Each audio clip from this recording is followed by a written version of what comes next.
Alright guys, welcome back to the channel. I'm Hank Strange. This is StrangerPalooza. Today we're actually in Oxnard, California. We're at the Modvans factory, right, PJ? Yeah, we're at the Modvans factory. Yes, Modvans factory. We're here with PJ of Modvans, and we're going to give you guys the factory tour, how it's made. That's what's happening today. How does Modvans build their awesome modular masterpieces? How is it done? Right, we're going to get all into it. We're going to show you step by step. Yes, right now. Let's do it.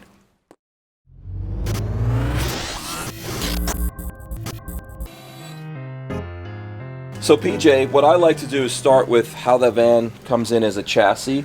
Obviously Class Bs typically come in complete, a complete rolling chassis. Right? Yep, so we buy vans wholesale from Ford, and they are shipped direct to us right from the factory. We actually have so many vans that we have to have another lot for our inventory. So what you're seeing here is just kind of our working, the next steps up in our process. And this is an example.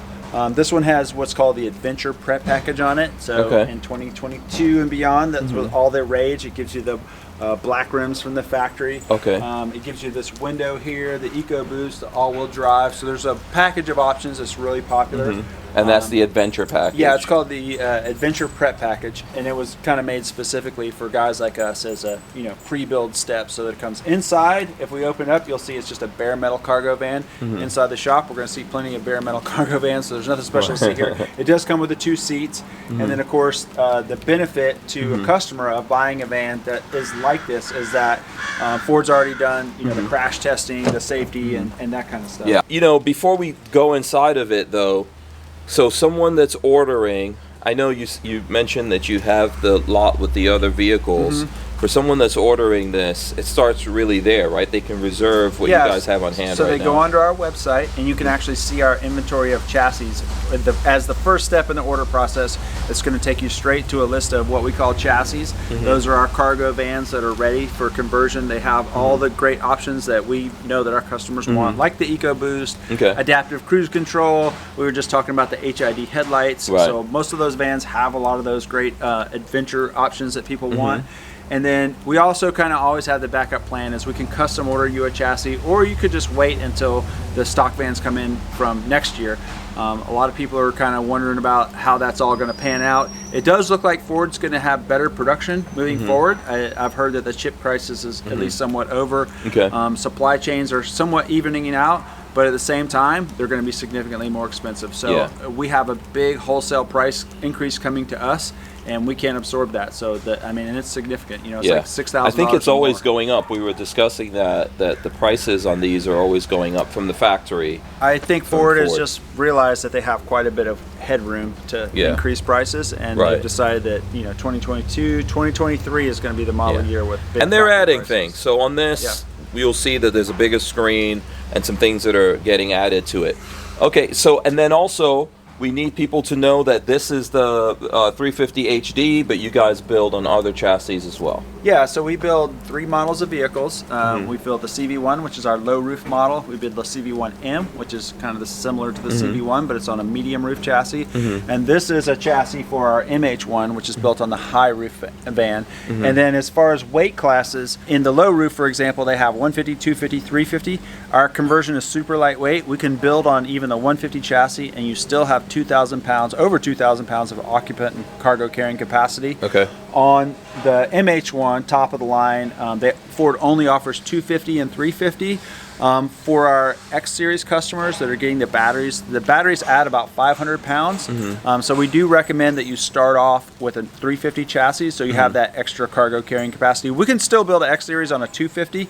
It's just at that level, you might as well go ahead and do it, so you have that of the weight extra, of the batteries. the capacity. Okay, cool. Let's get in here. This is a nice color. Colors are based on what you have here, or if someone wants a special order, it's the whole thing. Yeah, correct. This one's called Abyss Gray. Abyss Gray. Okay, there you go. I like it. It's kind of like your Amazon van kind of color, which I like. So here you go. This is what it comes like. This is how Ford builds these. And in my opinion, we're talking about like the best van that exists out there. I know PJ and I have had this conversation.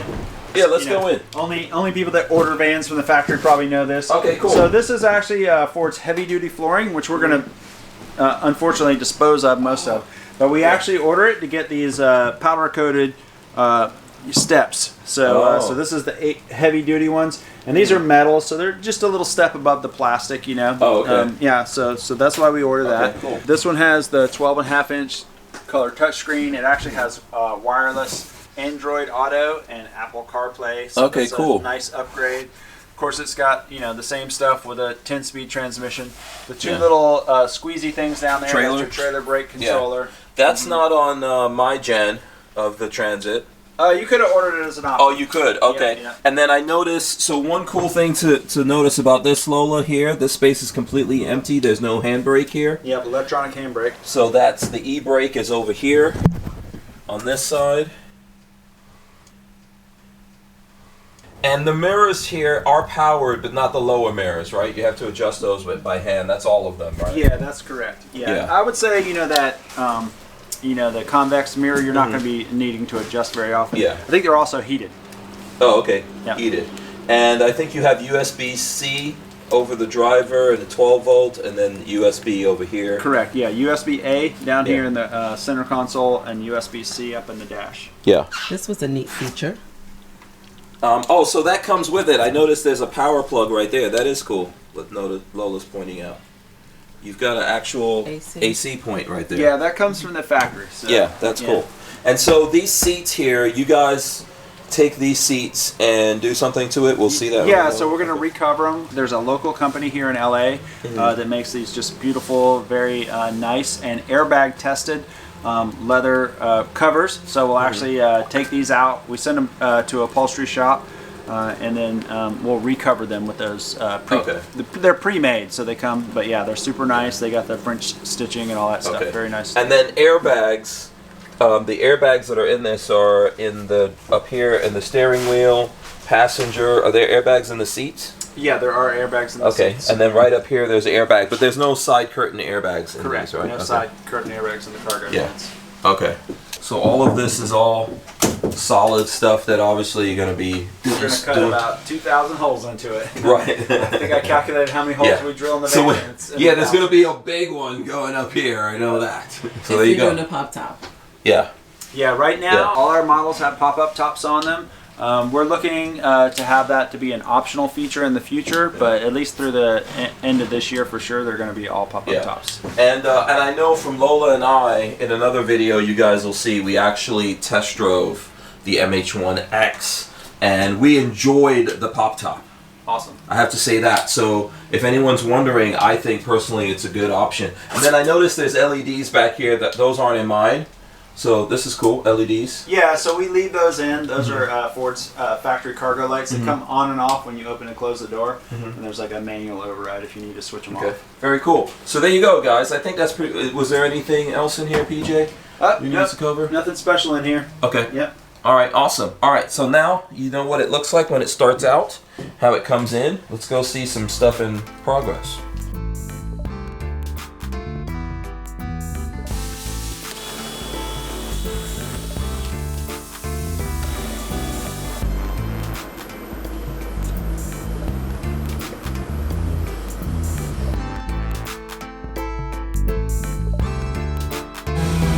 All right, so PJ, what are we looking at here? So this is an MH1X build that's in progress for a customer.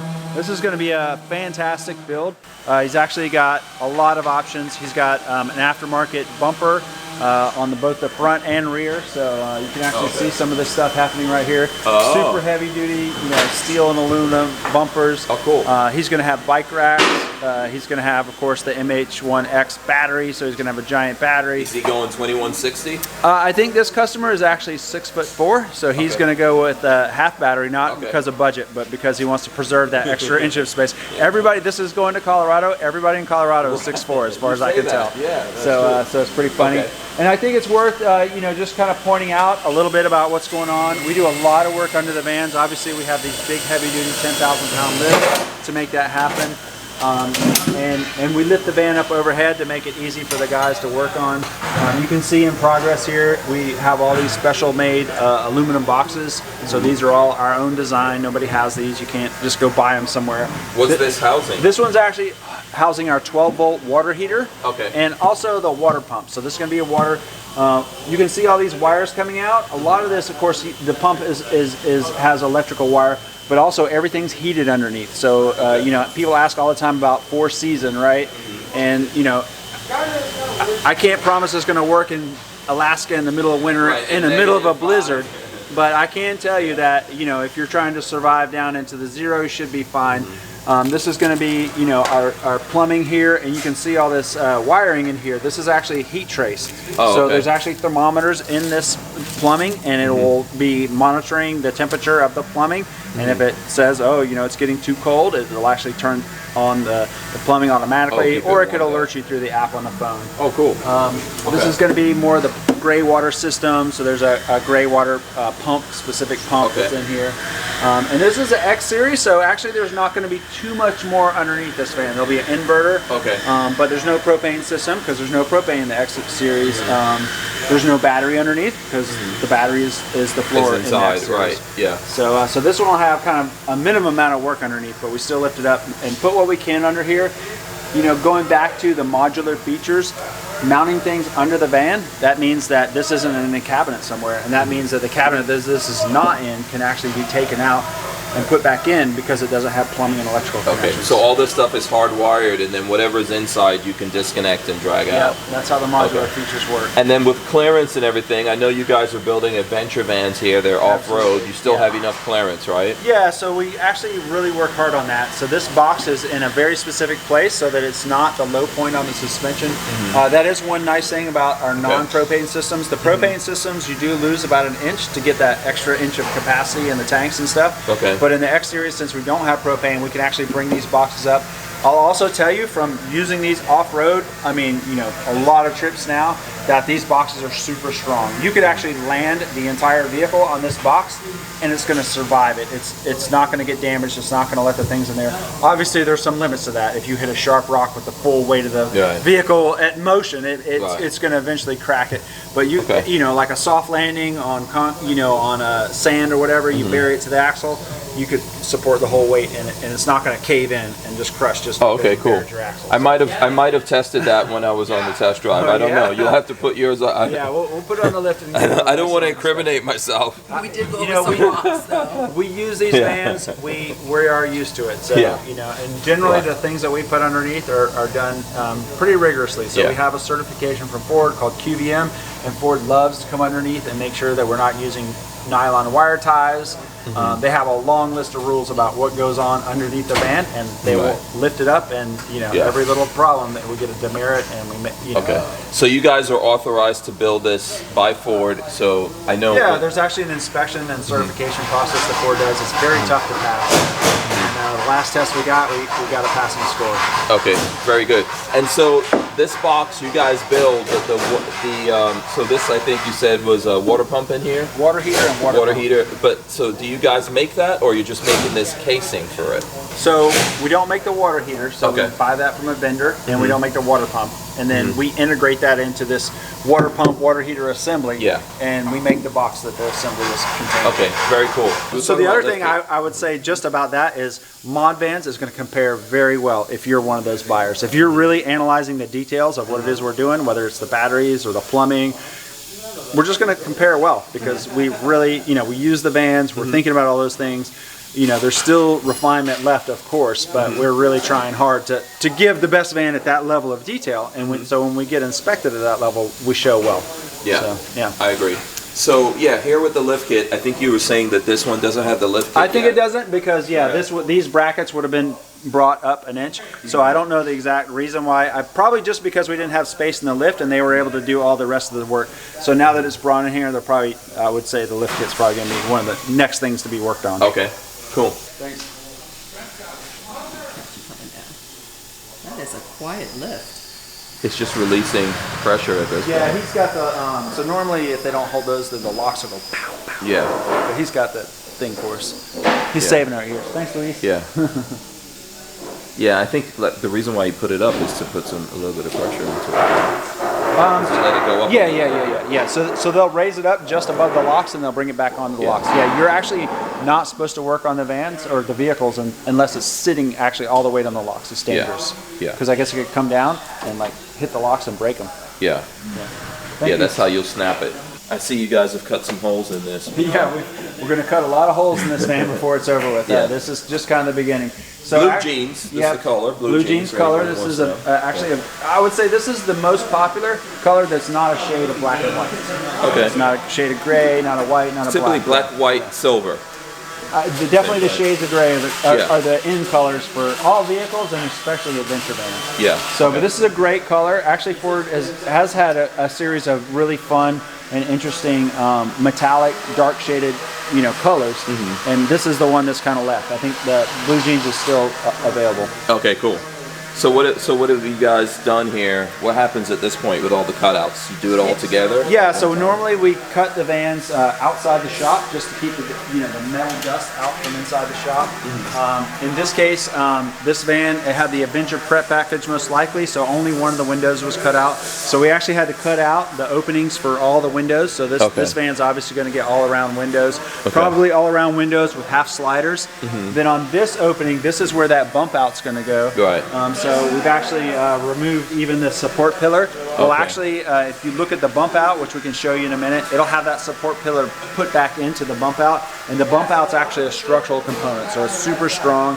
It's going to go back here and it'll more than replace the metal that we've taken out. Okay. You guys have the biggest bump out I've ever seen. I don't think anybody else has a bump out that big. So we had a really big goal with the MH1 specifically was to have that queen size bed in the back. Right. We just had been through it specifically after researching and watching videos on StrangerPalooza and other channels. Okay, thank you. I appreciate it. That queen size bed was like kind of a must-have checklist. Yes. And so that's what we did. And then also one of the really cool things about it was, and you've seen it in some of your earlier videos, we were able to extend that kitchen countertop, and you guys just use that. What do you think about that little extension in the back of the countertop? Oh, it's great. I mean, so let's start with the bed. The bed was amazing.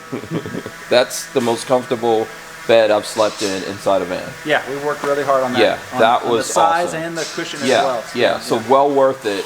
And then just all the storage space and everything. I think that's the thing that kind of like makes your brain go, "What's happening?" This is the same, same basic layout that you would get in a big 350 Transit, right? Yep. But just so much more room and well-used space. We squeak a little here, squeak a little there, we bump out a little here, and then all of a sudden, bam, you have almost, it feels like twice as much stuff in there. Yeah, we went into I went into it with Lola. Obviously, I was here looking at it with you, and Lola just said, "Wow," and I was like, "Lola, you already did videos on this." Yeah. So it's different when you see it away from other vans. I think it's also different when you're like looking at it from the perspective of actually using it, and you like put your stuff in it for a few days trip, and you're like, "Oh, all my stuff fit," and I have the garage is like half full, right? You're like, there's. I'm gonna try to fill up a garage, but that garage. I mean, we packed stuff in there because your stuff was in there, and then I threw stuff in there. Yeah. And you saw my van, for example. I had my two electric scooters. Those were inside the van, getting in the way, and there we could just throw them in the back. Yeah, awesome. The garage is, we have kind of this joke, but people will be like, "Oh, the bed in the back, blah blah blah." And my joke is like, is it really an adventure van without a garage? I would say no. I would say no. I mean, it's still a Class B RV, of course, but is it an adventure van? But you want to bring some stuff with you when you get there. Yeah, you want your toys. Okay. So all right, so cool. So that's why the cutout, and then we'll see that support goes back in because obviously, typically with a bump out, it's about here, I think, right? Yeah, the support would be right here. And it'll be here. So the other thing that's happening is we're going to mount those big factory OEM windows on here. Okay. So it'll have the same pattern. So there's a reason why we'll put that back in there. And there's big windows in the bump out. Yeah, full size factory windows. Okay. So and then up top you can see we cut out for the cutout frame that's going to be placed in there, which we'll show you some pictures or some videos of that in a minute.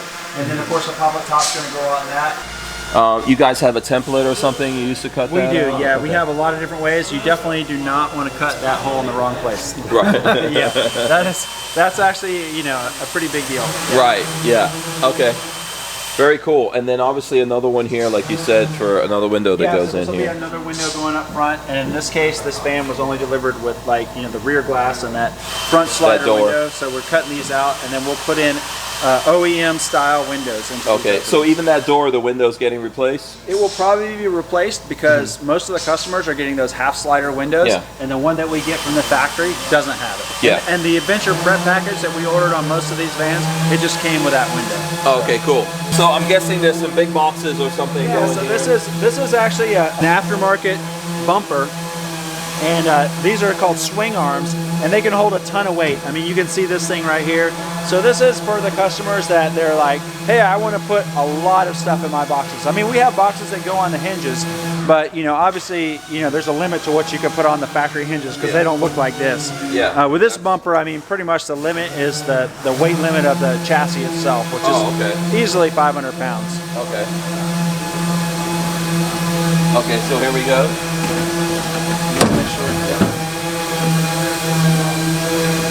Just to give you guys some perspective. I mean, it looks so roomy. Here, it's like, wow, it's a palace. Yeah, they until look really things start going in. Yep. Yeah. So at this stage, what are you guys doing here? Are you adding reinforcements? So we're going to cut a lot of holes. I mean, you know, holes in the walls. We're putting in a few brackets to simplify our construction process. Okay. I don't know if you can see it way up there, but that's our one of our 2 plates that we're going to have for our pull-tested seat mounting system. Oh, okay. So see that big giant steel plate? Yeah. So there'll be another one that's for the 2nd row. There'll be another one for the 3rd row. Okay. Another thing that's a little subtle, but we're putting in these rib nuts into the floor. That's so that battery box can be bolted down to the floor. Right here. I see. Yeah. So specific bolting points for that. And if anyone's wondering, as you said before, that all comes out. It can come out. Yeah. Come completely out. So now what I thought was interesting, and I've been here, I think, for, I don't know, I think I've been here for like a week. So you're leaving all of this in, and everything's floating above this, so you have these channels kind of. That's right. So these are actually going to become air ducts to heat and cool the battery once we put that box on top of it. So we're actually making practical use of it. There'll be a big channel that runs in between the 2 battery modules, or in this case, if it only has 1 module, and then we'll actually pressurize that with either heated or cooled air to heat or cool the battery. Yeah, that's cool. Yeah. It's somewhat like how you were talking to me when I saw you at Overland East about an aircraft and you know, having those bleed off points or whatever for moisture management. In a van, really, you know, any kind of building structure, moisture management is actually really important. And the thing that people think is, oh, well, I'll just seal it hermetically and moisture will never get in there. But that's actually not the normal. Even in a building, you don't build it that way. You build it so that the moisture can eventually evaporate once the conditions allow. Yeah. Because the biggest moisture generators on the inside of either a building or an airplane or a vehicle are going to be the bodies that are in there exhaling, you know, moist air. Right. And so it's just in the, you know, the environment. You can't seal it. So you can, of course, put fans and help circulate it, and we're going to do all that. But then ultimately, you need to have drain points. You need a moisture management. So I see we've got a lot of this open. Are you putting electronics in here? Are you putting in any kind of insulation? What's going on in here before this goes? I can try to walk you through each little part. So first of all these big open cavities you see are definitely going to be filled with Havelock wool. It's treated, you know, sheep wool insulation. Actually, you probably see a little sample of it behind us. I'm not sure if that's the actual wool or not. But and then, yeah, most of the cavities, all the cavities are going to have some kind of plumbing or wiring. So we're definitely, you know, doing our best to make sure everything's in these cavities. So again, you know, it's not in your cabinets, it's not in your floor. That way you could still take things in and out and have that modular build. That front cavity is going to have our huge control panel, all the circuit boards for the, not control panel, but the X series circuit boards. Cavity up there. Yeah, that big cavity is going to come in as a big panel, which we can go upstairs and take a look at those. I think that cavity will also have a furnace. I know for sure this cavity is going to have an outdoor shower. So that's, you know, give you an idea of what's going on down here. Going between this, the walls really thin out, so we don't have a lot of room for insulation inside the wall. So, but all the wall is going to have a 1/4 inch layer of closed cell upholstery foam on it, and then on top of that it'll have actually upholstery fabric, and that's going to give you a little bit of insulation in these thinner areas. And then going back into the big pockets up top, there'll be wiring, a little bit of wiring in there, and then of course filled with the insulation as well. Oh, cool. Okay, sweet. All right, let's move on to the next one. Now, we're not just going to be looking at MH1 here, right? I think we have actually every one of each model in progress right now, so we'll be able to see a little bit of the build for each of our models. Yeah.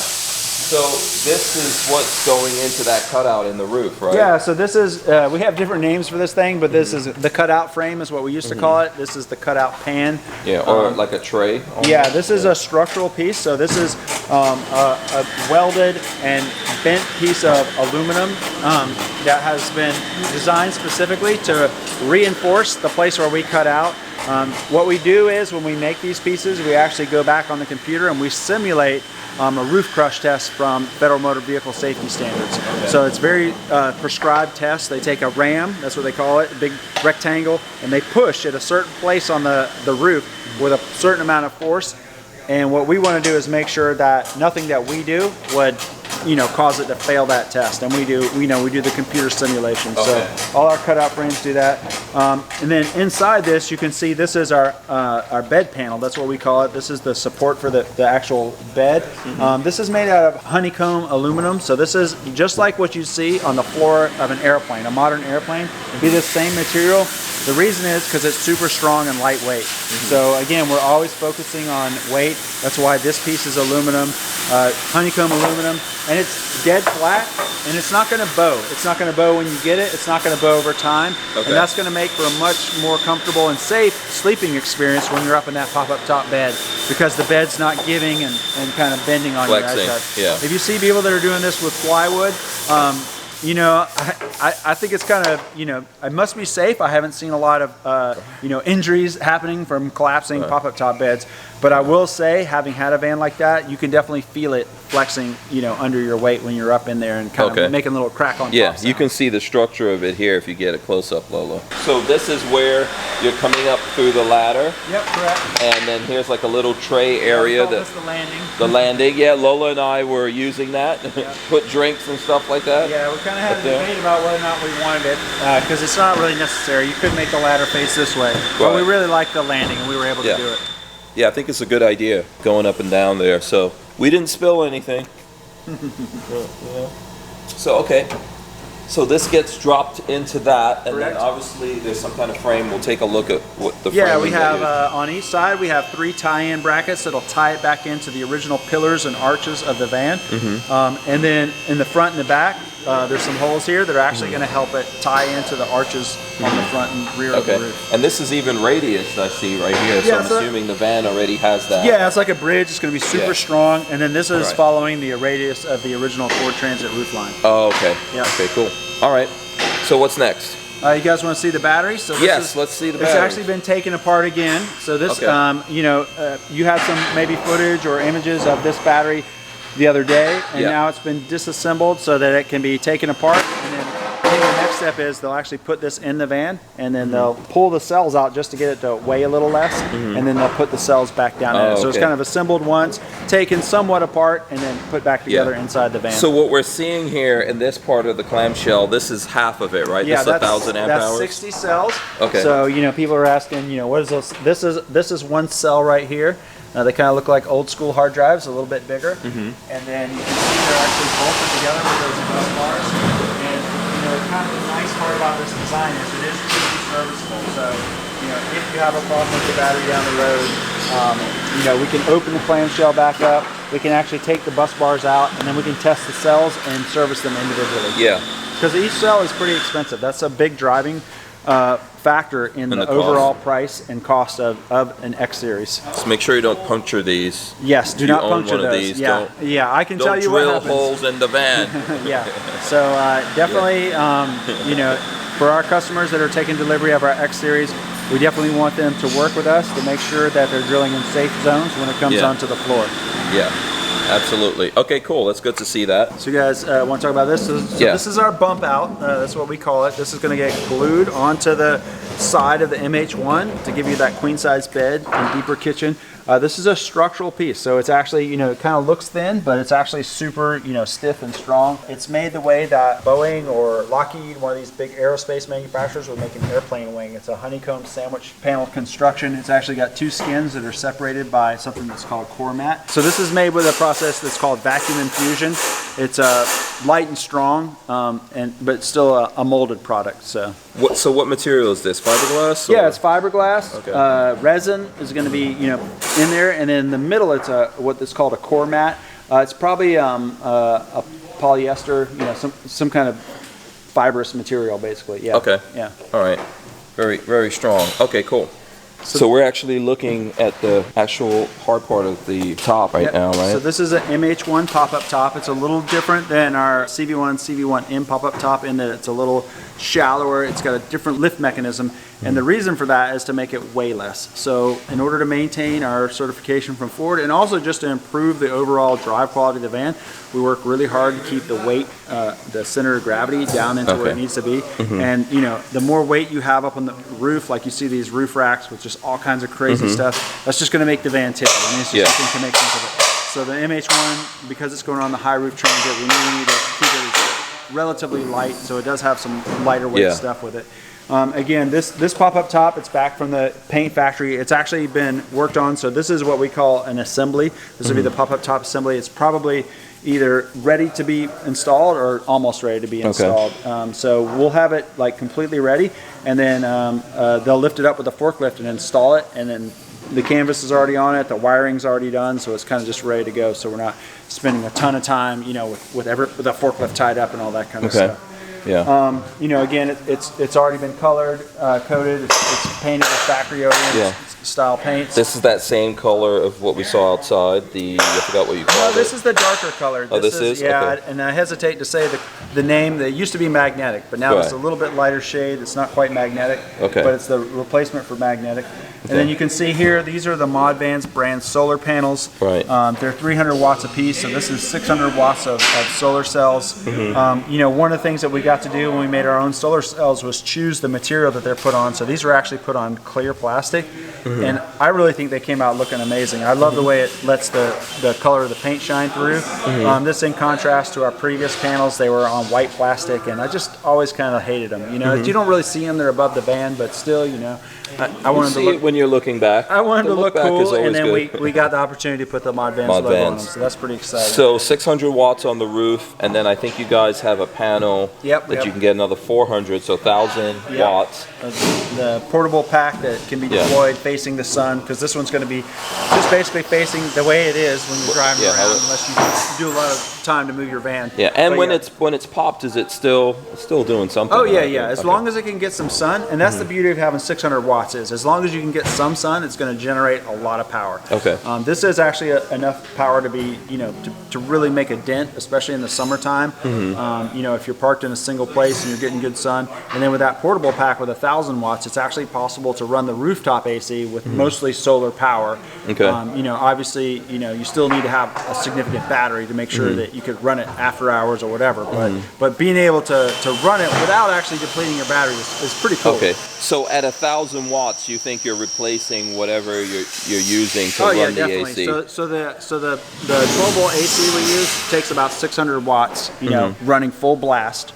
So yeah, the 1,000 watts is more than enough. And actually, in peak generation, you'll have a little bit left to charge the battery. Okay, so that's a question I think that people always have about having the solar panels on here. Yeah. What's really the tipping point where it's doing something? I feel like it's at least 300 watts. Our smaller vans, we started with 300 watts.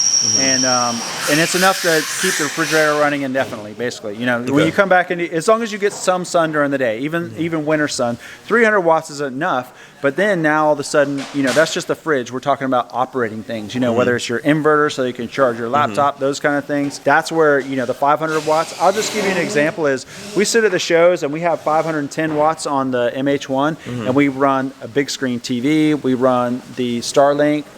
For both of those are 110 volts, so the inverter's on all day. Of course, we have the fridge. We'll usually barbecue at least once a day, and I feel like the battery's not really going down because we're getting enough from that 510 watts to run it. Now, that's not running the AC, so, but adding that extra 500 watts on top of the 510, I think is going to make a significant difference for a lot of scenarios. Okay, cool. And then what are these little bumpy things on here, for lack of any better word? So those are just bolts. We just put caps on them. Basically, we're working really hard to make sure that there's no water intrusion from the holes that we drill to fasten and attach things. And so those are just little caps that basically hold sealant in.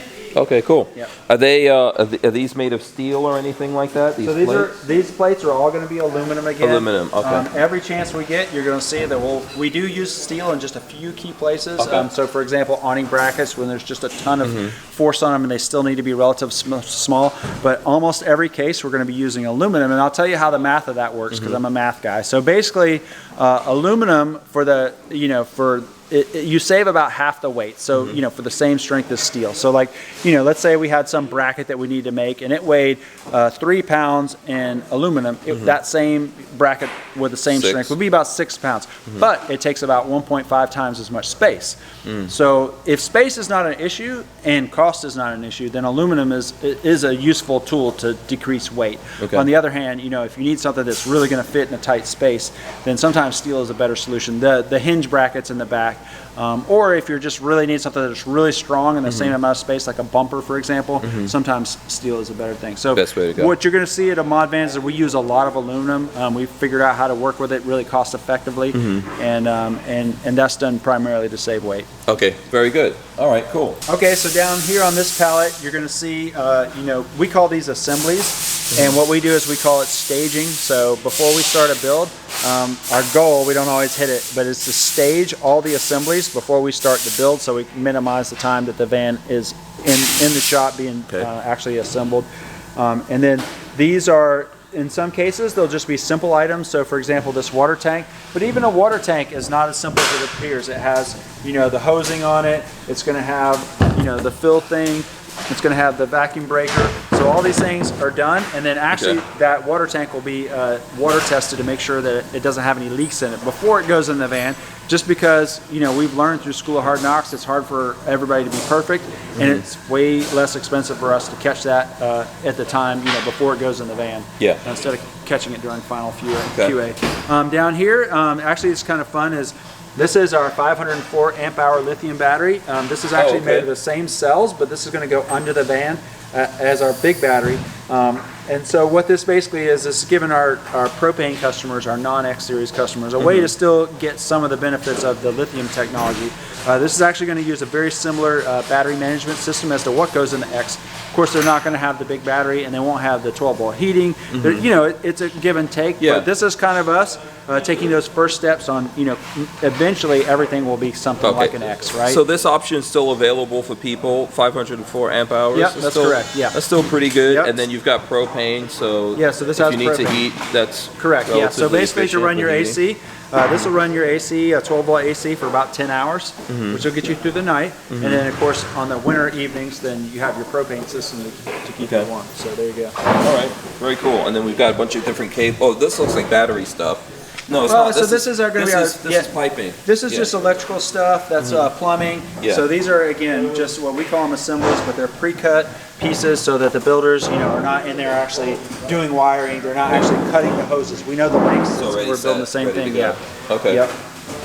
So, and then this is going to be the responsibility of what we call our parts team. So the parts team is responsible for essentially receiving the inventory and producing these assemblies, and so that the build team is more optimized. Oh, okay. And then what's up in the air here? So this is a CV1 medium roof, build in progress, and it looks like it's pretty early. Actually, this is pretty cool. You can see, I was telling you about those thousands of holes that we drill. So here we go, some more holes. This will be shore power. This will actually be the furnace exhaust. So the that's an exhaust. the furnace intake and exhaust for combustion gases. So they're really just getting started underneath. Okay. This is actually a non-X MH1. So this is, for a customer that doesn't need the biggest battery. They're willing to deal with propane and stuff like this. That's kind of fun to see, the bump out. You saw this is also blue jeans. So you've got two blue jeans. It's just a coincidence that we have them both in there. But yeah, you can see this is kind of the first step after it's been glued on. The windows have been glued in place, so this is all glued with these structural urethane adhesives. This is actually every window in the Transit, whether we put it in or it comes from Ford, and a lot of the body panels themselves inside are glued together with these urethane adhesives. So it's a modern technique. It's low weight. Most critical thing with working with any adhesives, whether it's urethane, is making sure that you have all the surfaces prepped carefully. And just as an example, if you apply glue, or you probably know this with tape. If you ever use tape and you put it on something that's dusty, it doesn't stick. Right. Glue works the exact same way. If you have a layer of dust, it's going to totally make sure, you know, it's going to prevent that adhesive from working. So that's the most critical thing about working with adhesives, is making sure that the prep work is done correctly and according to the manufacturer's instructions. So these urethane adhesives, some are primered, some are primerless, and you just have to make sure that you're you know, really going step by step and not trying to take any shortcuts, because you definitely do not want these pieces. You don't want your windows flying off the road on the highway. Right, no, that's an art. So what kind of glass do you have here? Is it, you know, dual pane? What are we looking at? Yeah, so there's no dual pane windows available for, you know, factories. This is just kind of one of the things about automobiles. Just automobiles in general, I think they're looking for cost and weight savings. And, you know, having the dual pane is going to be, you know, not really a good fit for that. And so we're using the OEM windows, the OEM style windows. This is a half slider though, so this back half will open up. Yeah, that's really, that's big. Yeah, that's a big. Yeah, this is awesome because in the MH1 in particular, this just is right over the bed. You have one on both sides, so everybody's talking about cross flow ventilation, but you really have it in the MH1 over the bed. And then in the second row area, which is where our kind of lounge is, then you have the cross flow ventilation on the second row. So the windows just worked out great on the MH1. Have you guys thought of doing, like, you know, now there's kind of, not, I don't want to say plexi, acrylic. There's the acrylic glass. The thing about all acrylics and the plexiglass, those types of windows, they just scratch really easily. And so this is one of the big reasons that you'll see them in race cars, because they're happy to, they want the weight savings, and they are optically clear. So you know, you can make a you know, a Lexan type window that's super clear, and they're strong, so they can be bulletproof. You actually know that, right? But the thing is, they're just not very scratch resistant. So in a race car, you don't care. You know, if they get like 10 scratches and the guy can't see through, I mean, he's already got his helmet on and everything. But if he can't see anymore, well, you pop it out and put a new one in, right? But in the OEM environment, we don't want to be replacing windows. You don't want customers to be replacing windows. So it's actually considered pretty poor form to put plastic type windows in you know, these type of vehicles. So, but it's something that I think can be done. Again, you know, we're kind of like, where are we going now? Where are we now? That's the way it is now. But in the future, there's actually some really great anti-scratch coatings, and it would be really interesting to see what we could do with you know, some lighter weight plastic windows. Maybe even we'll get into that double pane with the air gap in the middle for insulation with a scratch resistant coating. It's something that we'd like to get into in the future. Okay, cool. Can we take a look inside this one? Let's see, this is down on the ground. So for that space that you guys use underneath, the wheels always come up, right? Correct. The spare tire. In the MH1, so the gray water tank is going to be in the spare tire area. And so, yeah, so you're either going to have to carry this in the garage, which is possible, or you're going to put it on a ladder tire rack or some kind of, you know, rear tire carrier. This is the Modvans rear tire ladder combo. You're not required to use this. You could use a Luminous. You could use you know, there's different vendors that make these things, or you could load it in the garage, or you could go brave and just have a compressor and some fix-a-flat. that's what a lot of OEMs do now. You get the tire, you get the vehicle, even if it's a van or a work truck, it doesn't even come with a spare. They give you a little can of fix-a-flat and you know, 12-volt compressor. Yeah, I think that's all good until you go off-road. Yeah. If you do something to that tire, it's good to at least have one, if not two. And definitely, you know, these larger tires, you know, yeah, like you said, you're going off-road, and it's nice to have that peace of mind. If you watch the guys that go on the Alaskan highway and that kind of stuff, they'll actually take 2 spare tires, because it's definitely possible to easily put a rock puncture in the tire. All right, can we take a look in here and see what we have going on? I know your guys are busy working around here, so this is a different stage. So this one doesn't have the battery going in, so this is how the floor goes in here, right? Yeah, that's correct. And so what you're going to see is there's actually a layer of insulation here. I don't know if you remember those air channels. They're actually all filled in the non-X series. This one, Yeah, with this layer of insulation. And then we put this really nice clean plywood floor. This is going to provide a nice level floor for everything else that we do. The actual steel plates for those seats, which we saw in that earlier video, they're actually embedded into the underside of the floor. So they're still there. They're there. They have to be there for pull testing. But we carved pockets on our CNC router so that we can put the floor down. So you still have that flat surface, but those big steel plates are there. Here you can see the walls. So I was telling you before about the insulation that we're going to put. That's this layer of insulation, closed cell insulation, the upholstery foam. A big difference. So Lola was talking about earlier when she got in the MH1, how it felt really open and big inside. There's actually a lot of things that happen. Of course, you know, it's just a more open layout. The bathroom goes down. There's not as many cabinets and stuff like that. Right. But another thing that's happening that we really worked hard on, and we're still doing to this day, is really preserving, like these windows. Most companies just flatten this surface, so you just have a flat wall that's closed in right here. Yeah. We're actually following the curves of the sheet metal that come in the vans, and that's a deliberate choice. It's actually more difficult and more expensive to do that. But first of all, I think it looks better. But second of all, it really preserves that open feeling inside the van, because you're not just seeing a hard, tight wall that's, you know, even, yeah, you know, you're seeing depth and shadow. Exactly, yeah. Your brain just is like, it sees this and it knows this is elbow room. Right. So we're inside and we're seeing the tray is about to go in on this one, right? Yep. Okay. Looks like the cutout frame's already been installed. Right. You can see these, what we call tie-in brackets. Okay, so this is where, Yep. and let me try to get some light on it here. So this is where this lip that's going in for the tray is Yep. sitting on this, and the same thing over there. Yep. So this goes all down. I think there's like 5 of them at least, right? There's 3 of these On each tie-in side. brackets on each side. Yeah. And then the front and the back, you saw that arch is tied Right. into these, the arches of the van. Right. Okay. There you go. So when we've talked about this in the videos before, a lot of people think, okay, when you cut a hole in this van, you're changing the structural rigidity, I guess, Yeah, of the definitely. van, but you guys are putting it back with even more. We're putting right? it in and then some, yeah. I feel like the van is stiffer and stronger after we cut the frame out. I will say this, we kind of were scared about the vans when we cut the hole out at first.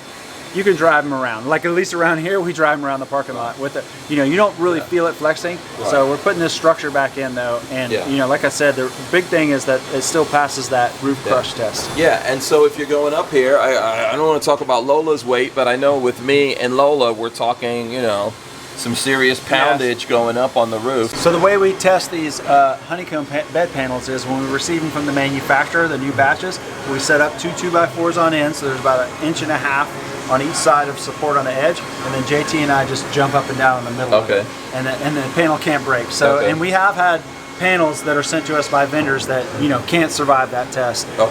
He and I, you know, both about 150 pounds a piece, you know, jumping up and down. When we land, we're easily, you know, 600 pounds total, maybe 800 pounds right in the middle. So we feel super confident that you're not going to be able to break the bed panels. Very cool. You got the 2 of you guys think you get up to 300 pounds? Well, yeah, together, yeah. Okay, together? Yeah, together. 150 pounds apiece. Yeah, okay. I'll go for it. All right, so this comes in on here. What else is going on with, obviously the top, everything is up here. You've still got, you know, you've got some kind of polymer that goes around it. Yeah, How so does that all get wrapped? So the soft-sided part of the rooftop tent, pop-up top, we call it the canvas, the pop-up top canvas. It's custom made for us by a vendor. We send them the designs and the material list and all that stuff. And they sew it and send it back to us. In this model, in the MH1, it's actually Velcroed in. We kind of learned some lessons from building the CV1 and CV1M. One of which is if the screen gets damaged, the bug screen, it can be expensive to replace. So you end up patching it, which is kind of suboptimal. You know, you have a nice van, you want to have your nice screens. So we made it with Velcro, so the big section's Velcro in. As far as cleaning though, because installing it, even with the Velcro, requires 2 people and a ladder on the outside, I'm not really sure that taking it out and putting it in for cleaning would be a really good time saver. So we're just going to recommend that you get a ladder, you know, if you want to need to clean the outside. Obviously the inside you can clean like that, and then you're going to use super soft cloth and soapy water to the best of your ability, because harsh chemicals will scratch the clear plastic. So and then as far as the canvas itself, we can send you a link to the manufacturer. It's actually a super high quality, high-tech fabric. It's guaranteed for 10 years by the manufacturer to last in like a yachting environment. It's really made for making bimini tops on $1 million yachts. and they have care instructions for cleaning it and suggestions for solutions. With this, it should be longer because you're obviously closing the top until Yeah, you we need think it. it's going to last basically the lifetime of the vehicle. Yeah. Okay. Awesome.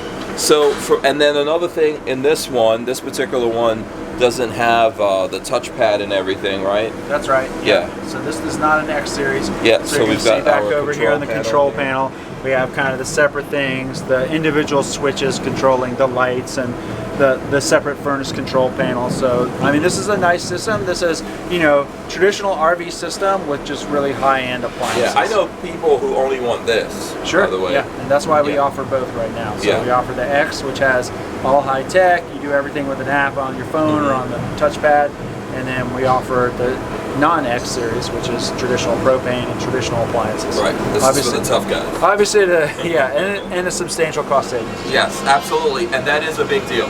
Yeah. Yes, of course. that is a big deal. So, and then in the flooring here, I noticed you've got some cuts and stuff like that, and then also you've got control panel over there as well, right? That looks like emergency shut-off. Yeah, so this is what we call our upper control panel. This is going to Okay. have your most frequently accessed controls. Actually, in the MH1 behind us, no reason to turn around. It's just wires right now. There'll actually be an auxiliary control panel because we have, you know, things like awning and stuff like that. We wanted to make more accessible and not be on the main control panel. And then down here on the bottom part, you're going to see this is what we call our lower control panel. Yeah, like you said, this has the emergency shutoff. It has a propane detector, which needs to be kept down low. It has your 120 volt breaker. This is basically things that you're not going to access frequently, so we, you know, put it down a little bit out of the way. This cavity's got our solar charge controller. This is the WeBoost amplifier for the WeBoost cellular antenna. Just a few things like that. Sure. Cool, and then we've got some more. This is for venting or duct? Yeah, so this is the return vent for our propane furnace and water heater. So warm air, you know, the air's warmed, it's blown into here through a couple vents. You actually see these vents coming up. It'll actually go into ducts that are built into the cabinets. And then the air is returned through here, so you're basically recycling air and getting it warmer and warmer. It's the same thing with the AC. It's going to try to keep recycling that air so it can bring it down cooler and cooler with every cycle. Okay. And then I noticed that there's Dynamat here. I don't think do you normally do that, or did the person who's the Dynamat is an option that we offer on the website. So when you're placing your order, you can get it. I would say some people think it's awesome and they're willing to pay for it, and some people are just, you know, the installation that's in there, they feel like that's going to be enough for them. Okay. You know, the basic thing is to reduce the noise when you're driving. Yeah, and it's your environment too, right? Yeah, So- when you're sitting outside, sure. Yeah, and so these are all options. Yeah, Are you really building one van as the same as the other here? You know, I know obviously you have three kinds of vans, but Yeah, so- when you're so- building these, are they all different? So really? think about when you go to order the Transit from Ford. You order the model, you know, whether it's the high roof or this is the high roof extended, right? And then we have the medium roof. But then when you place your order, or when your dealer places the order, if it's a stock van, they have a huge laundry list of options that they can put on there. They can choose the windows, you know, if you want seat heaters, you know, those kind of things. We're similar in that respect. So you order one of our models. We actually have 6 models, you know, the small, medium, and high roof. And then we have the X variation of each one. And then within that, we have a lot of options that you can choose for. And so really, our builds are going to be the combination of both the chassis options, like adaptive cruise control, EcoBoost engine, and what we call Modvans options, which is going to be things like, do you want the X series or not? Do you want an awning or not? You know, do you want a lift kit or not? So those are Modvan options. One nice thing about us having so many options that we offer, of course, it's a lot of work for us, but when a customer buys a vehicle from us, first of all, it's kind of adventure ready. They don't have to go get it and then take it somewhere else to have all these different things added to it, like they do with a more traditional RV manufacturer. Like I noticed you have those nice aluminum accessories, but that's not a box that you can check at the factory. Right. And then the other thing is, when it comes to paying for it, you know, anything that's a Modvans option can be bundled into your financing. So if you do get our rear tire carrier, those can add up and get expensive. Yeah, you can spend a lot if you get the bumpers and the winches and all that kind of stuff. But those can be added onto your financing. Right now, we're not able to build faster than what our demand is, what our incoming orders is. So we're basically building every van to order anyway. So it makes some sense for us to kind of custom, to allow customers to choose certain options like that. We do still have a lot of standardization, and that's kind of quality and build speed and cost. So if we can build faster, the same components, then we can build, at a lower cost because there's less engineering. If we can share the engineering for one option, let's say, or one floor plan between a whole bunch of builds, then that cost is shared across all those builds. And then also there's the quality, like we were talking about with that water tank. We use that water tank in every build. We kind of have learned its ins and outs and our team has learned how to, get it ready to test it and all those kind of things. And if we were putting a different style water tank into every build, I feel like for sure there would be a reduction to some degree in quality, just because we're losing a little bit of that experience that we have. Yeah, of trying to figure out each different thing. Yeah, exactly. Yeah. So it's kind of custom, kind of not, depending on what it is that you're doing. Yeah, I would say our big kind of thing is the modular build. So, and that happens sometimes in the automotive world. So like, let's say you get a minivan. It may come with all the seats, and then you can pull the seats in and out. Right. Maybe it has like a third row. So there are some things in the automotive world that are a little bit modular. Of course, Modvans is, all in on the modular, where we have modular cabinets, modular seats. So that's where we really kind of see a lot of customization capabilities. Not, because you can always put an awning on after the fact, or the tire. That's something that you could get it and you could customize it that way yourself. Yeah. So our big value adds are just the time and the cost savings, and the fact that you can roll it into financing. But when it comes to the modular build, that's actually something that's really unique to Modvans. And it lets you have that one vehicle that can service multiple things, but it also lets us build one vehicle that can also satisfy multiple people.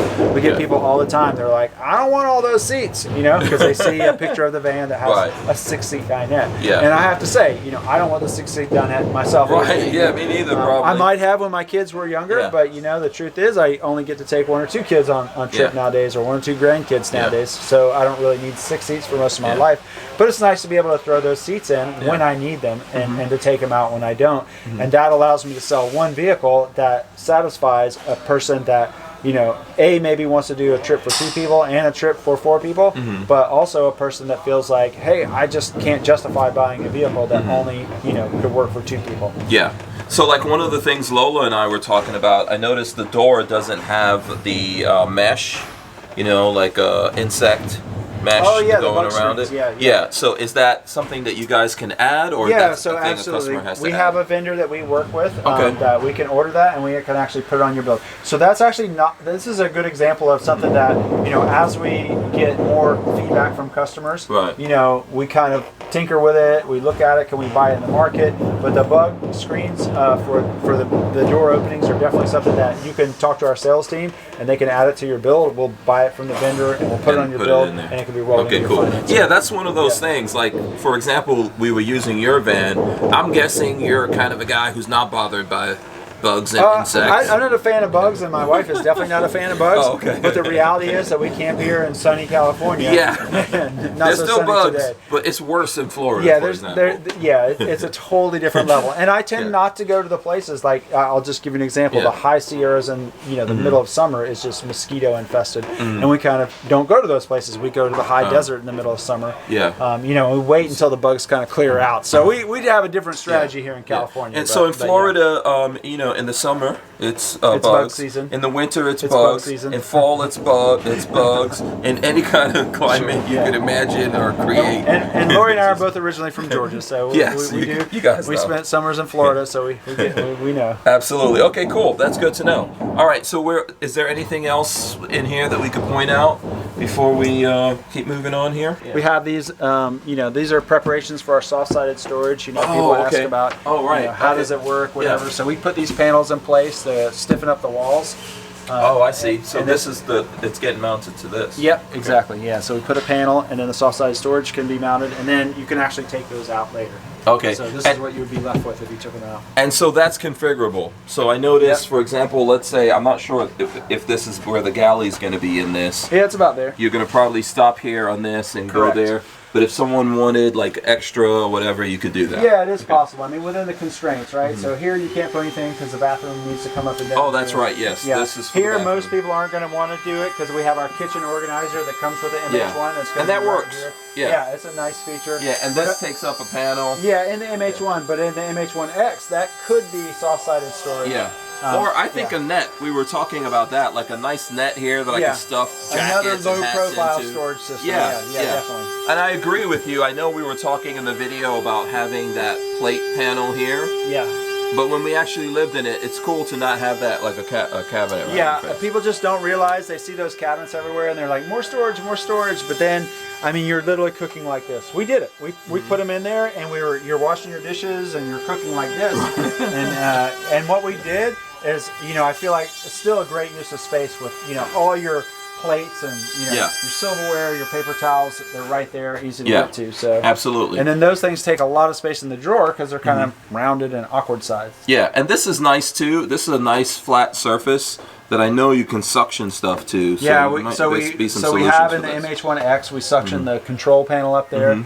And then, there's definitely, we were looking at some vendors earlier that all kinds of accessories. So that'll be fun to see, like, how to kind of accessorize it. Yeah, but it's nice. I like it like this.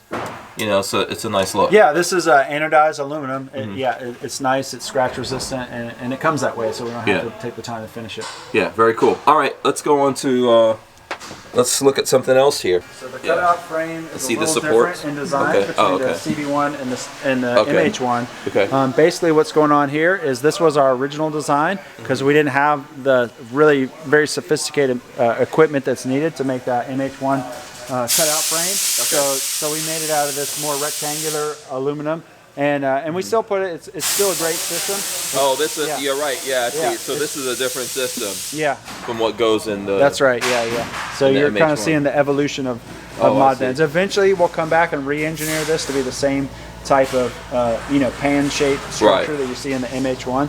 Okay, and then all the beds have this, right? This goes up. Yeah, so those are our bed bed goes- rails, okay. the sides of them. And that's what makes the bed removable, right? So we Okay. have the bed rails attached structurally to the sides of the vans. There'll be some more rails that come across that can be removed, and then the bed panels sit on top of those rails. Okay, and how do you guys decide how high up the garage is? Is it based on each individual van configuration? Yeah, pretty much. So we try to find that balance. Definitely the MH1 was picked very deliberately. We actually rose it up into the window frames so that you could get 29-inch mountain bikes in there. Under there, yeah. Okay. Yeah, and the people who ride those bikes are just super into it. They want to keep their very expensive mountain bikes, all their bikes, inside the van. And so that was kind of the biggest bike that you could have. Okay. And we were kind of playing with it. This one was more built to, just kind of be convenient as far as roof height because the roof's lower. You still want to be able to sit up in bed. Okay. So All it's right. more of a compromise. All right, cool. And then I think Lola was pointing out this is where all the chairs are going in. Yep. So does this have 3 after the front 2 and then 2 back here? or- Correct. So those bolts, they're showing you where the seats go. As you can see, there's 5 bolts for each seat. You can have up to 3 seats in the second row and 2 seats in our third row. Each seat has 5 bolts, and of course you don't have to have any seats at all. So we're now going to take a look at some of our assemblies that we make that go inside these vans. As I said earlier, our production floor is broken up into 2 teams. We have our parts team that produces assemblies, and then we have our build team that installs those assemblies inside the vans. This is the output of the parts team. You can see this is actually what we call our standard kitchen that would go in a CV1 or CV1M. So Propane? yeah, it's a propane, and it's not the big kitchen that you have in the MH1. Of course, it still has a really deep sink. So this is a super nice sink, just not as big as the one in the MH1. Everything's bigger in the MH1. Right. Yeah. So all our construction is made out of either light ply or balsa wood plywood, and it's all got these curved cabinets and stuff. And you It's a nice cabinet. Yeah, I like that. and it's this skin and frame construction, so everything's like super lightweight. I don't know, this one weighs a little bit because it's got the sink and stuff in it, but you can see I can easily pick it up.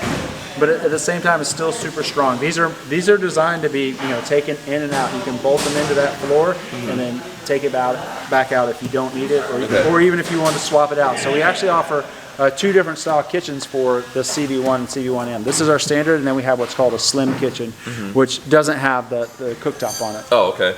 Yeah, it takes a little less space. And then this blue stuff is kind of funky looking. And when you peel this off, it's going to be a nice shiny aluminum trim. Yeah, that's just so to protect the edge. Yeah. Yeah. I see you got a Dometic. Yeah, so this is the awning. Yeah, we kind of go through the gamut of vendors. I think right now on the MH1s we're using the Dometic awnings. But yeah, definitely awnings have been one of the more challenging parts to procure during supply chain craziness. Okay. Yeah. Behind you, you're going to see this is a pop-up top assembly. This is actually down here's the mechanic. Yeah, so it's actually all put together. So it's got the canvas already on it. It's got the AC on it. This one's not going to have solar on it because otherwise the solar would already be on it. Right. So this is basically ready to be, lifted up by a forklift and installed Oh, on okay. a van, so it can go as quickly as possible. Okay, not everyone chooses solar. Yeah. Not everybody gets solar. It's optional. Not everybody gets an AC actually. So okay. This is our 12-volt AC. So about a year ago we switched. We actually got rid of all our 120-volt units because they just are not a great fit for what our customers wanted to do, which is to be able to use their ACs anywhere, anytime, running them off the battery. And the 12-volt units, the 120-volt units were just, they're just really hard on the electrical system. They draw almost 3 times as much power as the 12-volt, and really don't give you better cooling, for your money. So. Okay, very cool. Is this different from the Dometic that was in the MH1? The air conditioner? No, this is the same unit. Yeah, that's the It's bigger up here than it is. Okay. Yeah, I guess it's designed to be looks a little inside bigger. more slimline. So we didn't use the AC in that because we didn't need to. Sure. And Lola was like, "Oh, this is a little tiny AC." So that's why she's asking that question. Yeah. Because it's bigger. That's what it looks like on the top. Yeah, on the inside it's relatively small. Yeah, So, Lola was like, "What's up with You this?" didn't jip us with the AC. And one thing you won't realize until you actually cut that unit on, the air handling in that unit is like 10 times better than the air handling in a normal RV AC. So it's actually going to really push and blow air right down wherever you have those vent pointed. Whereas a normal RV AC, it goes into this plenum is what they call it, and then it tries to make the air do a 90-degree turn, and then the hope is that it's going to go out this way and then fall down on your head. Right. And they have these little bitty louvers that don't work. I mean, we have used them all. Yeah. And it's just not a great system. Whereas that system, you blow it just like your AC and your dash, and it'll blow right in your face. Okay, too bad we didn't use it. Maybe we could just, before we swap back, we'll go out there and pump it up. It's not hot enough right now for AC. So as part of building our X series, we're really ramping up production. I was showing Hank earlier, how many X series builds we have in the queue coming up. Right. And one of the things we realized is just cutting the pieces that make that was taking us a lot of time, and we wanted to really reduce that time. So this is our upgraded CNC. You'll see in there, this thing's about 3 times as big as our current CNC. And the idea is that it's going to run 3 or 4 times as fast as that, helping us to cut parts faster. It's also got more automation, so it should be kind of more automatic for our employees as well. Okay, this is coming online soon. Yeah, it's literally like kind of next up on the engineering queue. Yeah. Their drawings. This is our original CNC. This is what we started Modvans. This is one of the earliest things. It's a big table. Yeah, these are both 5x10 tables, so they can cut full sheets of plywood. Plus, there's certain things that you can buy that are 5x10, and it's actually awesome because the things we build just turned out to be 5x12. A lot of things the size of the vans. And then you can see this is a sheet of plywood. We buy all the wood that's either balsa wood or light ply. This kind of interesting, very lightweight construction. It's all comes pre-laminated, so it's made with this heat press, so it's super high quality. The laminates are very durable. They are heat resistant. They're cold resistant. They're very scratch resistant. It's a very high quality product by the time it's all said and done. And then by buying pre-finished plywood and then cutting on the CNC, we don't have to do finishing operations inside the shop. So, you probably don't notice, but there's not a lot of industrial chemical smells in here, and that's one of the reasons, because we're not doing a lot of finish work inside. We buy our materials mostly pre-finished. Okay. So this is just a very small part of our seat inventory. Seating is a really big deal to us. We want safe and comfortable seats. It's actually one of the things I put in my original van that I built for myself, was these safe and comfortable second row seats. So we actually have these custom made for us by a vendor. You can see they come with a Modvans logo on it. There's a lead time. There's all these crazy supply chain issues. So make sure that we don't run out of seats. We actually have quite a big inventory. This is just a small portion of, kind of our active in use inventory. We have another warehouse that's almost this big, just full of inventory. And so a lot of seats, water tanks, refrigerators, the things that have been tricky to get with supply chain. have a big inventory. So Oh, okay. you know, we don't have to stop work because we ran out of air conditioners, for example. So you've got some options on the seats, right? Color-wise. Yeah, so they're either gray or black. Those are the two options. And then of course, if you get the X Series, I don't know if you can see this, but you get the nice X Series. the X Series logo. So Nice. so back And here then these behind look like seat bases. yeah, seat bases, the seat swivel slide bases. It'll be mounted on the seats before they go into the vans. Those actually already have them on there.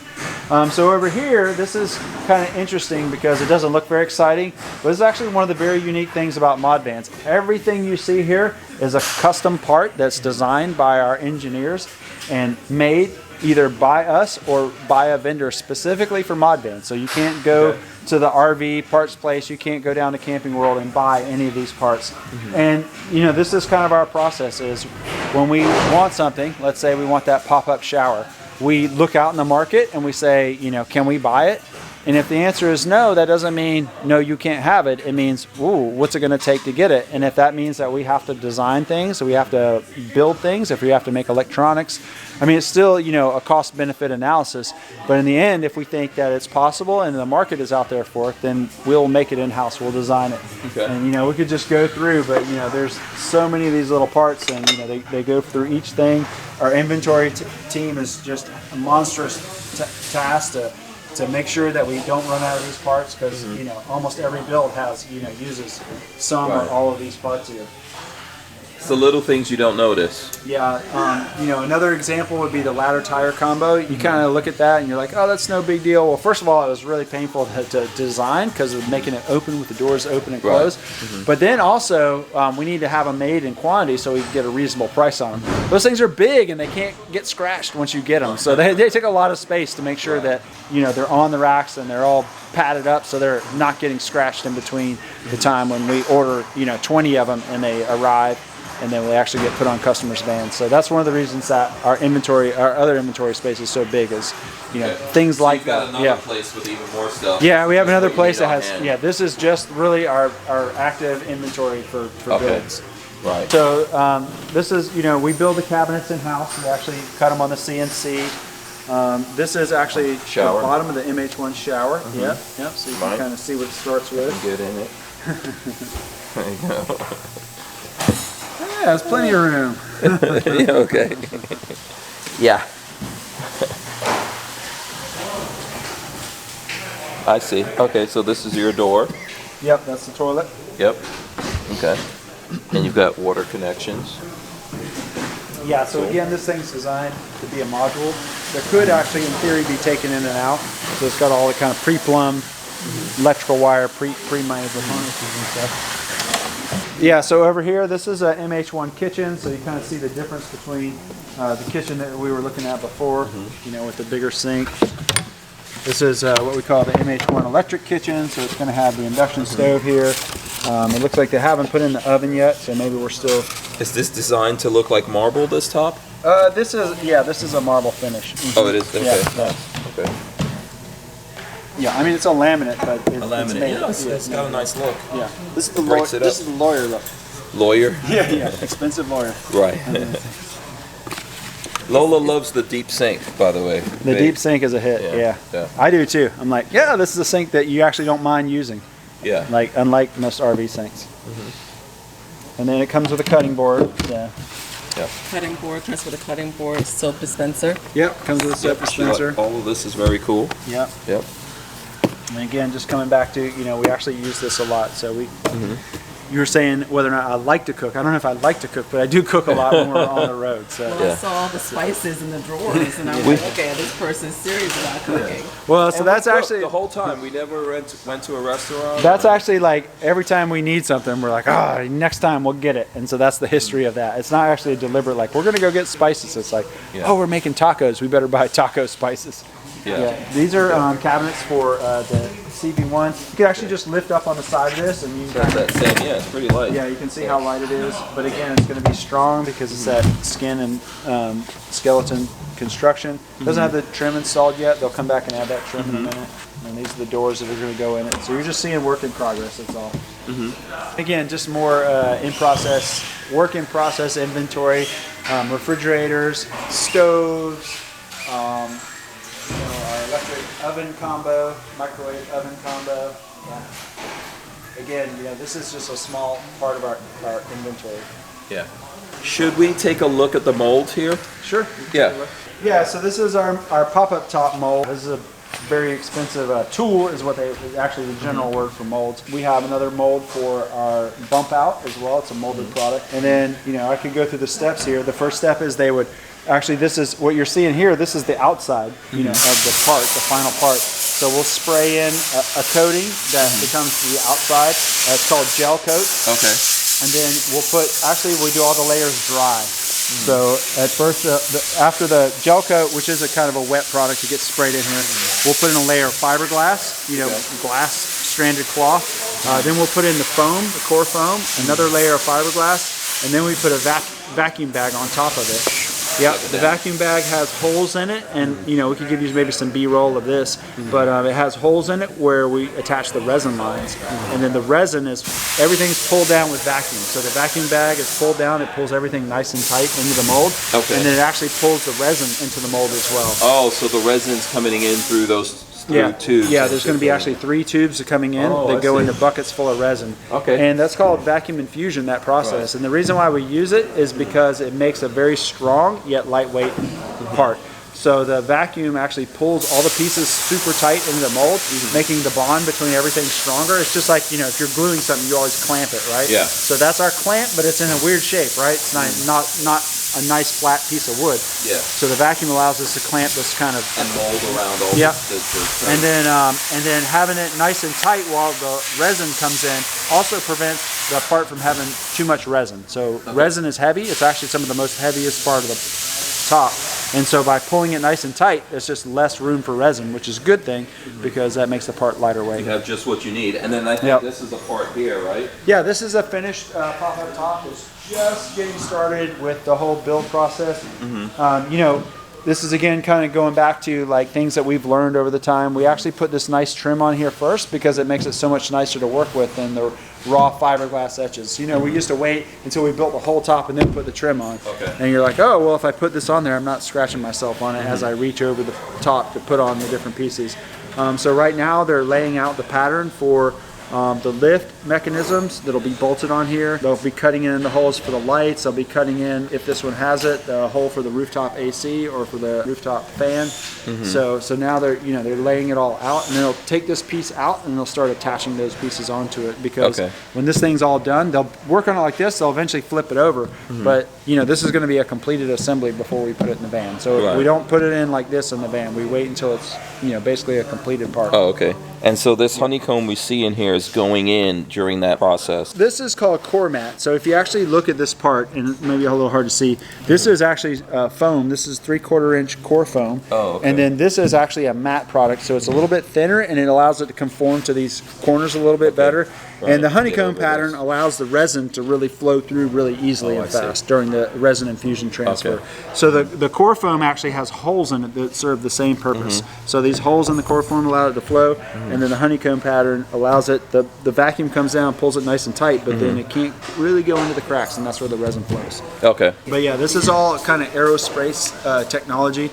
This is very similar to what if you were to go inside a modern airplane, where they're building, brand new commercial airplanes or fighter jets. This is what you'd see. And a lot of people think that they're still aluminum, but they're actually not. They're made like this, and then they paint them with aluminum paint to make people feel better.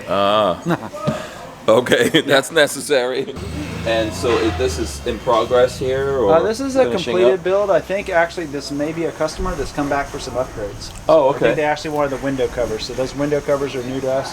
Oh, okay. And once we showed them online, a lot of customers were like, I want the window covers. Okay. So yeah, you can see actually they have the toggles up here, the magnets in the bottom. So I remember I saw it earlier today and it didn't have the covers on it. Interesting flooring. Yeah, so this was all the rage for a while. This is kind of like a simulated riverbed, right? Rocks, pebbles, or something. Yeah. And for a while, I would say it was my favorite flooring, just because I don't know. I don't really like the ones that look like yacht floors. I don't really hate the look of it, but they have these little grooves that catch dust. So yeah, but this one doesn't have that. This is a pretty smooth floor as far as they go. Yeah, so this is what the tops look like when they first come out of the mold. Okay. And you can see kind of the raw edge here. that will get trimmed. That's actually the trim line. It's built into the mold. Oh, okay. Yeah, so they'll trim it, and then they'll also, any little defects, they'll fill those in. We take the top to the paint shop paint ready, is what we call it. Yeah, so they don't have to do any refinishing work. Because this is getting color matched to the van. All our tops will be painted, you know, to match the van. From the very beginning, I've always been like really adamant that the tops, even the ACs, they're either black or they're painted to, or nowadays wrapped to match the color of the van. I just want the outside of the van to look great. Okay. So, you know, I guess other people might feel differently, like they would rather save a little money not dealing with the AC covers or the bump out or whatever, and leave it kind of a gray color or a white color, but I really want it to match the van. These are the bed cushions and the bed panels that make up the beds on the CV1 and CV1M. You can see there's like 3 of each. That makes up your whole bed. It's either 4x6 or 4x6.5. And then, you know, these are the panels, and it's all modular. So you could actually, each van comes with 2 beds. But for example, you can take one of the beds out and then move the bed that remains upstairs or downstairs, depending on how you're using it. Okay. So like when Lori and I go across the country in our CV1, we'll set the bed up at the beginning of the trip, like let's say downstairs, and then when we get to where we're going, we'll move all the panels and cushions upstairs. Yeah. So it's actually kind of a nice little feature of having the modular bed system. Okay. So this is our systems area. This is where the systems assemblies are built. I'll just give you an example of what they're working on right now.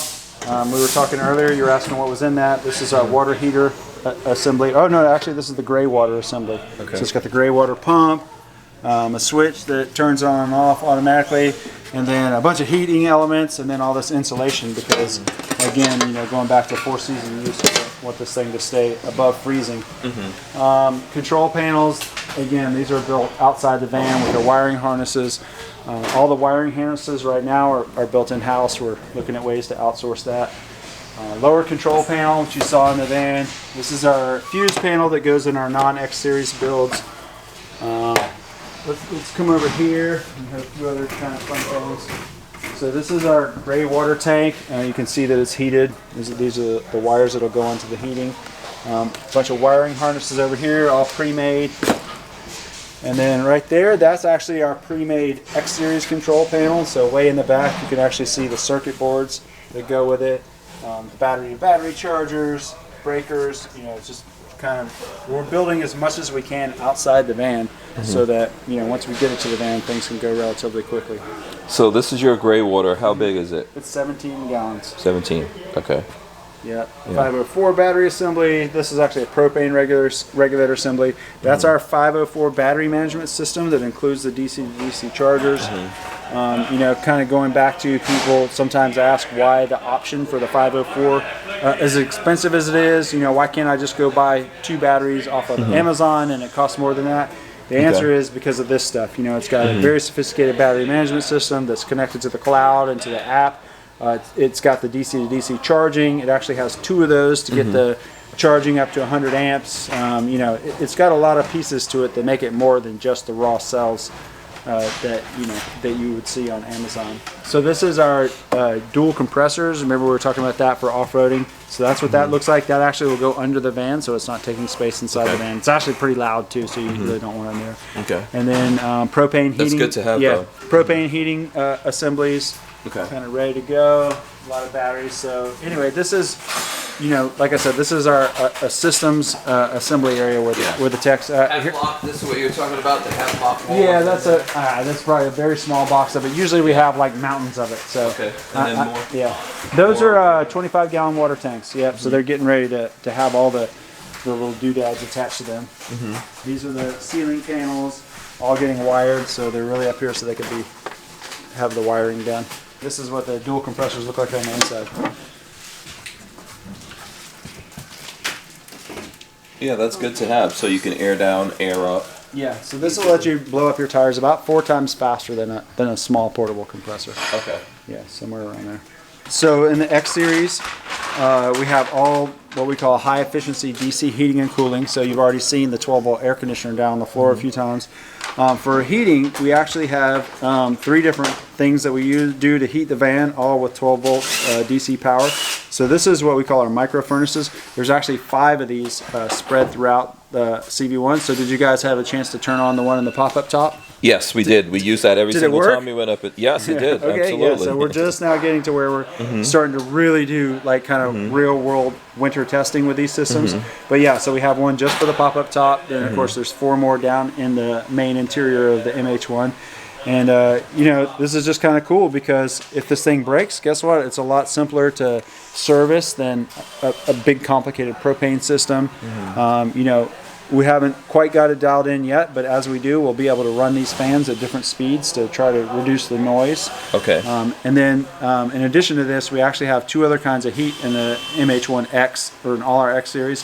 The floors are heated with 12-volt heating pads, and then the second and third row seats have heating. They have heating as well. Yeah, Okay. yeah. And this is something you guys designed it. Yeah, so it turns out they're just, you can't buy, you can buy a 12-volt heater, but they had terrible fans and they're crazy expensive. And we were kind of looking at the pieces and we're like, I think we could make something. And so we did. So these, and it, you know, as you've seen, they work. You know, we're really pleased with the airflow and the way they work. So I know that you guys didn't start here at this facility. I think you started a smaller shop, built up to this, and there's maybe some stuff that you're growing into in the future. You want to tell us about that? Yeah, so we spent about 2 years in our first shop that was 2,400 square feet, and now we've spent almost 3 years in this shop, which is 8,400 square feet. Okay. Of course, as we've discussed, I think we've had to augment with storage facility, vehicle storage. So, and then we're working in the parking lot a good bit. Basically, we're just busting at the seams. You've outgrown this already. Yeah, we're standing in a little annex, this little room I had built for my shop supervisor, because we had to take him out of the break room and do something. So so the next step for Modvans is we want to move to a much larger facility. Okay. I mean, our dream facility is 100,000 square feet. I don't know if we'll make it there, but that's our goal.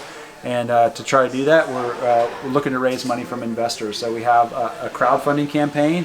We have a big event coming up this week. It's called Equity Crowdfunding Week. It's here in LA, which you can see. And kind of the purpose of that is to promote our crowdfunding campaign, which is on WeFunder. It's wefunder.com/Modvans.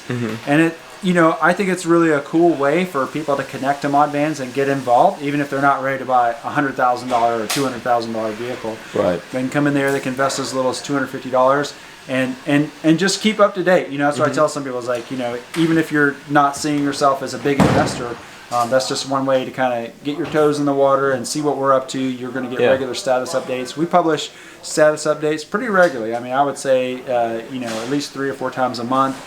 Telling people about what we're working on, you know, new things that we're doing, about the move that we have and stuff like that. And it's been great for us. You know, it helps build the pipeline of sales because we have a lot of people that invest a small amount and they're like, hey, I want to buy a van, but I'm not ready, you know, this week, you know, this year. I might buy a van in a couple of weeks. But you could probably save up the money by that would be the dream. Yeah, for sure. Yeah, you can get the money. Yeah. Everything is all above board. I think it's done through, what is it, FCC? No, not FCC. Yeah, the SEC. SEC. Yeah. So, but people can go actually on your website and get a link to, was it WeFund? Yeah, WeFunder. Yeah, WeFunder, and then they could, you can do your research. You can look at all these videos and then decide if you want to invest. Questions, you can ask questions. Yeah. So there's actually a little button there to ask questions. And surprise, surprise, you'll probably get an answer from me. The equity crowdfunding is the kind of general term, and regulation crowdfunding is the SEC regulation that makes it possible. You know, we did our first campaign in 2020, and it was just really kind of getting started. And I think it's, you know, for certain types of businesses like Modvans that are somewhat easy for people to understand, and you know, maybe, you know, something that they may look at us and be like, oh, that's cool. I think it's a good way for businesses like Modvans to get some funding when, you know, a traditional venture capitalist or certain private equity, or we're not ready to go public, you know, just early stage investment, get things going, get the crank turning.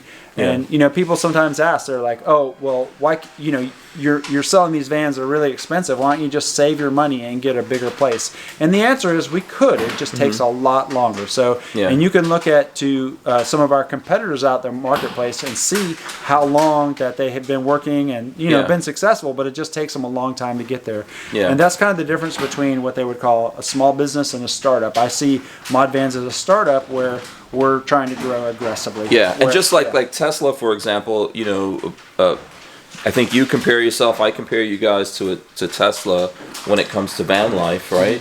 And you got to find that money from somewhere. Traditionally, that comes from big money angel investors. This gives people an opportunity, if they do their research and everything, to invest in something like this. And there's a balance, though, I think, of what you're saying, that there are some bigger investors who want to see you guys actually building vans, expanding, developing more things. And as they see that, they're like, oh, yeah, now we'll invest in there. So you constantly need to be adding to that investment and expanding what you're doing. At this stage in our growth, absolutely. We just got to have more fuel to get to the next milestone. Right. And so for us right now, that big milestone is focused on getting a bigger facility because we're just jam full right here. I'm pretty impressed with what I saw. Thanks a lot, PJ. All right. I'm glad that Lola and I met you guys. I think we're coming up on, how long ago is that? Well, so it was about a year ago. About a year. It seems longer in a way.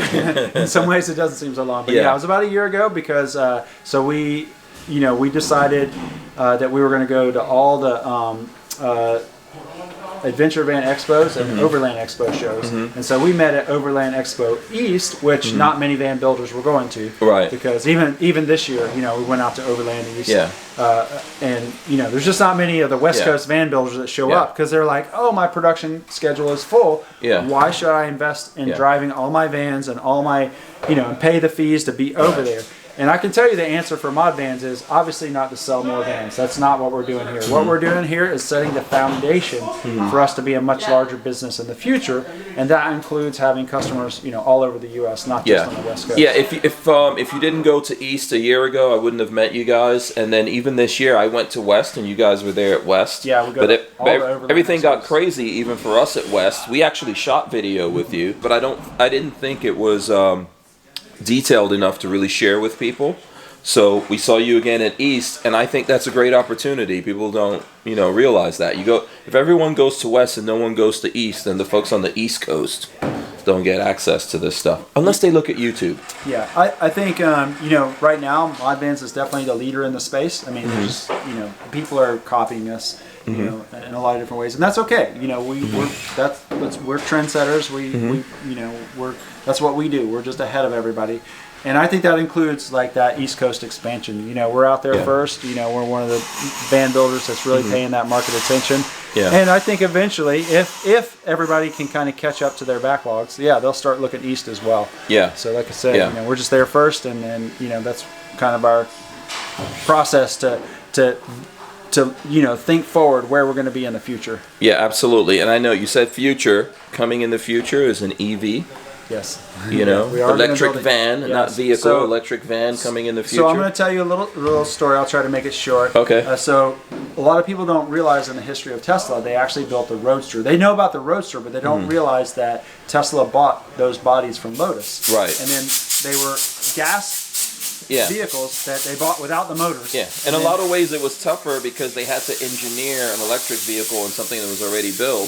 But they did that so they can kind of get the wheels rolling. Exactly. So they could get out in the market, they could prove to people that they could manufacture, and that there was significant interest in electric vehicles. And so Modvans actually is on the same path. When we started Modvans, we knew that we wanted to build a totally electric camper van. There was no question in my mind that was the vision for the future, but I wanted to make sure that we had our fundamentals in place and we could prove to people, to our investors, our potential investors, that there's a demand for it. There's a demand for the type of vehicle that we want to buy, this modular and modern camper van, and then also that Modvans as a team, as a company, can actually figure that out and actually build vehicles and deliver them at scale. So you guys know about this, you're actual van builders, and you know not only how to build the vans, but what customers want when you're building it. And because it's such a tough thing in the startup world, and I've seen it happen before when some guy is like, oh, I want an electric van, but then he builds the wrong thing because he is maybe not a user himself. His use case is really specific to his market, and that's where I think having the platform that we have now. We started on the Ford Transit, which is a great vehicle, but it's not the end goal. You know, the end goal is the EV eventually. Yeah. But in the meantime, we're still building amazing vans. People love them, and we're just learning so much about the market, where our place in it, what the size of the vehicle is. Yeah. Do we need a pop-up? Do we not need a pop-up? Do we need a bump out? Do we not need a bump? You'll be way ahead, I think, of other people. I know there are other people looking to get into this space, and they're trying to figure out how to use different platforms that are coming up. Yeah. But I think you'll be way ahead of them because of that. And then also you're using a very specific to EV platform when you do it, right? Yeah. So we want to build not a totally custom build. Like so, one of the things about Tesla, they started with a Roadster, but then eventually there was not a good chassis that they could just go buy. So they had to engineer the Model S from scratch, the Model 3 from scratch. But at this stage, there are chassis that are almost available that we can use. So we're going to bypass that step and be able to get to mass manufacturing more quickly, because we'll be able to buy those chassis from a vendor. And I think we're only, 1, 2, maybe 3 years away from. So basically, a rolling skateboard. Skateboard electric chassis is what it's called. Rolling chassis is what it used to be called when they're in the RV industry. They've always bought chassis, but rolling chassis would be what you build a Class A RV on. And so now it's going to be the skateboard chassis for the EV. So that's our plan, is to buy that chassis. But we want to build a custom body that is made specifically for a camper van. And there's 2 reasons for that. One is that it's going to look cool. It's going to be awesome. It's not going to look, cargo vans, you can fix them up with bumpers and bigger tires, and they're getting more mass appeal as they become more popular. But still, in my mind, just not a cool looking vehicle in the way that a purpose-built vehicle like a Ferrari. It's not a Ferrari of, it's basically a you can have better use of the space though by going electric, because you have so much more space. Well, so that's the other thing. Everything's in that skateboard. Just like you've seen happen with the brand new engineered, where it's called a cab forward design. They have, if you look inside, like let's say a Model Y. I just saw the comparison, Model Y to the iX. The iX. And they were just saying how much more room there was inside the Model Y. Forget about the outside and how you look at it. But part of the reason for that is because they engineered that body specifically for the EV chassis, whereas the iX, they shared a lot of the design and the overall shape. So now they're constrained. You're talking about BMW with the iX? They're new. They have a brand new EV SUV, right? And it's getting great reviews. It drives great, but when you kind of boil it all down, it doesn't like. So one of the big negatives is it doesn't have a third row. And the thing is, and even when you do get the third row from BMW in that mid-size SUV, it's cramped. It's notoriously not very useful. But the reason, one of the big things that's happening there, is because they have to save room for that gas engine up front. So if we can build a custom body, just imagine the cool things we can do if we don't have to save room for that engine up front. And so that's the other big reason. So the one reason is we want it to look cool, right? And that's exciting to us. But the other room is exactly what you're saying. It's like, hey, now that we don't have that engine in the way, now that we have that flat floor plan, now that we have the wheels moved to the outside corners of the chassis, what can we do with a body that's purpose built for a camper van conversion? And I can already tell you, so we've already have preliminary designs. There's a lot of super cool fun things that we can do, and we're just like chomping at the bit basically to build that. Absolutely. And that ties back a little bit back into that production capacity expansion. Is yes, we're going to build, we're going to expand, we're going to build a lot of transits. That's, camper vans built on gas platforms. But having that production capacity is also going to help us, because we'll be able to make a transition, and we'll already have that production capacity in place. So, for example, if you look at a lot of EV companies that are just going to build their, they're going to build it from the ground up, and they're going to do everything. They're going to spend years and years and years, and then they're going to get to the place where they actually need a factory, and they're going to have to go build a factory. Whereas the way Modvans is stepping out, we're going to have the factory ready to go. Once we have those EV plans in place, it's not like, oh, now we need to go find a factory and train a workforce. It's like, no, we need to slow down production of the ICE, the gas platforms, and just ramp up over production of the EV platforms. So that's all part of the plan that has been in place since the beginning. We didn't share about that early on because we wanted the gas platform to stand on its alone. But now that we're in that place where we're ready to start talking about it, we're starting to make concrete plans, we're ready to start raising money to make that transition. It's time to start telling people, a little bit more about what the big plan is for Modvans. Absolutely. So, me me and PJ could just keep talking forever. Lola at some point will just walk away and leave us here. So I'm going to end this here, but I do invite you guys to leave your questions, comments, and stuff like that, so I could do different kinds of videos, bring different content to you guys. Just let me know what you want to know from Modvans, and we'll work on that. Yep. All Awesome. right. Thanks a lot, PJ. I appreciate Thanks, it to you and everyone else here at the team, including Chris, who we made, we had to kick him out of his office, so we got to let him back in. We're out of here. We'll see you guys on the next one. Peace.